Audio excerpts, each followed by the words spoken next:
महाराष्ट्राच्या राजकारणात येत्या काही महिन्यात एक मोठा भूकंप उडवू शकणारी घटना घडणार आहे. राज्यात येत्या काळात स्थानिक स्वराज्य संस्थांच्या निवडणुकांचा काळ आहे आणि याच पार्श्वभूमीवर राजकीय वातावरण चांगलंच ढवळून निघाले. उद्या मुंबईतील ऐतिहासिक शिवाजी पार्कवर उद्धव ठाकरे यांच्या शिवसेनेचा दसरा मेळावा होणार आहे आणि या मेळाव्याच्या निमित्तानं सर्वांचं लक्ष एकाच प्रश्नाकडे लागलंय. राज ठाकरे आणि उद्धव ठाकरे 20 वर्षांनंतर एकाच व्यासपीठावर एकत्र येतील का? हा प्रसंग फक्त एक मेळावा नसून महाराष्ट्राच्या राजकीय समीकरणासाठी निर्णायक ठरू शकतो. गेल्या काही दिवसांपासून या संदर्भात चर्चांना वेग वाढलाय. या व्हिडिओमध्ये आपण पाहणार आहोत की या दसरा मेळाव्याचं महत्त्व काय, ठाकरे बंधू एकत्र येतील का आणि राज्यातल्या राजकीय युतीवर याचा काय परिणाम होऊ शकतो किंवा राज्यातल्या राजकारणावर या दोन्ही ठाकरेंच्या युतीचा काय परिणाम होऊ शकतो. ठाकरे कुटुंब महाराष्ट्राच्या राजकारणात नेहमीच चर्चेत राहिलंय. बाळासाहेब ठाकरे यांच्या नेतृत्वाखाली शिवसेना स्थापन झाली आणि त्यांनी मराठी मतांवर आधारित राजकीय ताकद निर्माण केली. परंतु 2006 साली राज ठाकरे एक वेगळा मार्ग स्वीकारला आणि मनसेची स्थापना केली. त्यावेळी दोन्ही बंधू वेगळ्या दिशेने गेले आणि त्या वेगळेपणामुळे राजकीय दृष्ट्या अनेक वर्ष महाराष्ट्रात ठाकरे एकत्र हा प्रश्न वादग्रस्त राहिला.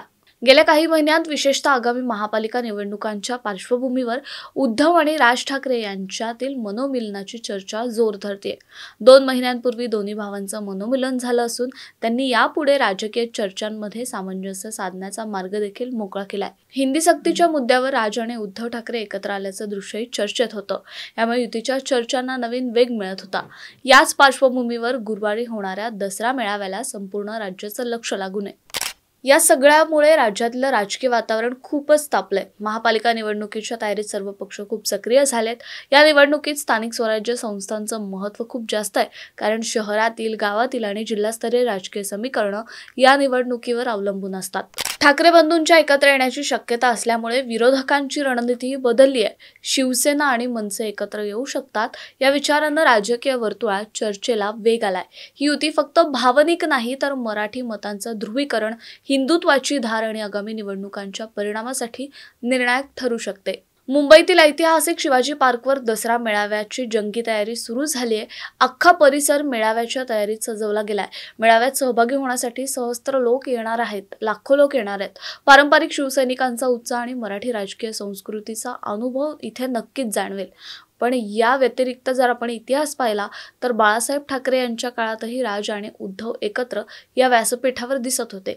2006 नंतर राज ठाकरेंनी वेगळा मार्ग स्वीकारला आणि ते कधीच दसरा मेळाव्यात दिसले नाहीत. त्यामुळे यंदाच्या मेळाव्यासाठी राज ठाकरेंच्या उपस्थितीची शक्यता विशेष चर्चेचा विषय ठरली आहे. विशेषतः संजय राऊत यांनी संकेत दिलेत की यंदा वैचारिक सोन्याचं आदानप्रदान होऊ शकतं. त्यामुळे हा फक्त मेळावा न राहता राजकीय युतीसाठी निर्णायक टप्पा ठरू शकतो. जर या मेळाव्यात राज ठाकरेंच्या उपस्थितीची खात्री झाली तर हे फक्त व्यासपीठावरलं दर्शन नसेल तर महाराष्ट्राच्या राजकीय युतीसाठी मोठा संकेत ठरेल. उद्धव ठाकरे यांच्या नेतृत्वाखालील शिवसेना आणि राज ठाकरे यांच्या मनसेमध्ये युती होण्याची शक्यता या निमित्तानं अधिक स्पष्ट होईल. ठाकरेंच्या या युतीमुळे मराठी मतांचं ध्रुवीकरण अधिक स्पष्ट होईल. हिंदुत्वाच्या मुद्द्यावर आधारित राजकीय ताकदही अधिक एकवटली जाऊ शकते.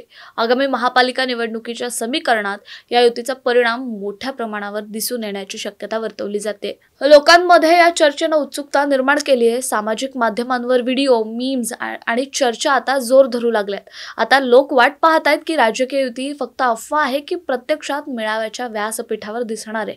त्यामुळे या दसरा मेळाव्याची राजकीय महत्त्वाची स्थिती अजून उभी राहिली आहे. शिवाजी पार्कवरील दसरा मेळावा फक्त एक वार्षिक राजकीय सभा नाहीये, तर ती महाराष्ट्राच्या राजकारणातील एक ऐतिहासिक टप्पा ठरू शकते.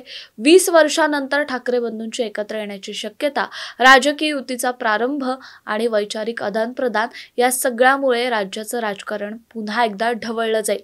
या सगळ्यांचा परिणाम युती होण्याची शक्यता वाढल्याने विरोधकांचे पाय हालू शकतात तर समर्थकांना उत्साह मिळेल. महाराष्ट्रातल्या निवडणुकांच्या समीकरणात मोठा बदल देखील होऊ शकतो. मात्र या सगळ्या परिस्थितीवर तुमचं मत काय? 20 वर्षांनंतर ठाकरे बंधू एकत्र येणार की ही फक्त चर्चाच राहील? कमेंटमध्ये आपले विचार नक्की शेअर करा आणि या राजकीय घटनाक्रमावर लक्ष ठेवण्यासाठी आमच्या सिविक मिररच्या YouTube आणि Instagram चॅनलला लाईक, शेअर आणि सबस्क्राईब करायला विसरू नका.